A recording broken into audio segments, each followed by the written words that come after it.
How much would you pay for one of these? Now, if I told you the president's son painted them, then how much would you pay? A New York gallery is selling Hunter Biden's paintings for anywhere from $75,000 to $500,000 each. Critics say he's taking advantage of his dad's name to make a buck. Hunter Biden isn't the first presidential family member to give his dad a headache. There have been other sons and daughters who act out on occasion. Let me explain. Since Hunter is the latest, let's start with him. Last year, he admitted the Justice Department was investigating him for potential tax violations in Delaware. Before that, Hunter raised eyebrows when he took a job with a Beijing banker who offered Hunter a position on the board of his new equity fund with a 10% stake in the company. And then again, when he made $50,000 a month with an energy company in Ukraine called Burisma.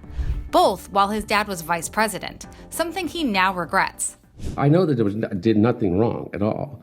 However, was it poor judgment to be in the middle of something that is it's a swamp in many ways? Yeah. And so I take full responsibility for that.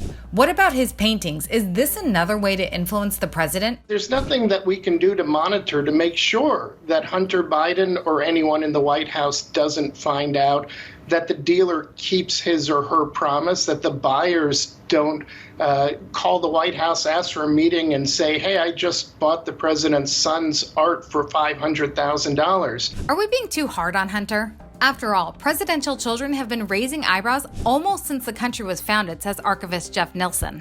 When you look at, say, James Madison's son, John Payne Todd, this guy just never got the message that you had to be responsible. He was going to coast on his connections, and he went off to Europe to be a diplomat, but actually he went off to Europe to have a good time, and he did. John Payne Todd got into a lot of trouble, and he was drunk for most of it.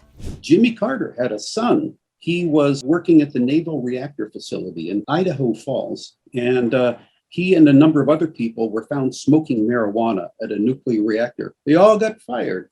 George H.W. Bush's son, George W. Bush, struggled with alcohol and substance abuse in his 20s and 30s. He successfully recovered to become the 43rd president. More recently, the FBI investigated Donald Trump Jr. for meeting with a Kremlin-linked lawyer at Trump Tower, another first family headache. Nilsson says the struggles aren't so surprising when you consider how kids feel they have to live up to their parents. And sometimes the children, that is overwhelming. There's no way that they could possibly meet their parents' expectations or surpass them. And sometimes they just give up, or they go in the opposite direction and say, well, I'm not even going to try. I'll just do exactly what I want. Hunter isn't the first and probably won't be the last child to negatively impact the presidency. But what do you think? Should he be held more accountable for his actions? Want to add more tales to this story? Let us know in the comments below and rate this story on the bias meter on our website, straightarrownews.com.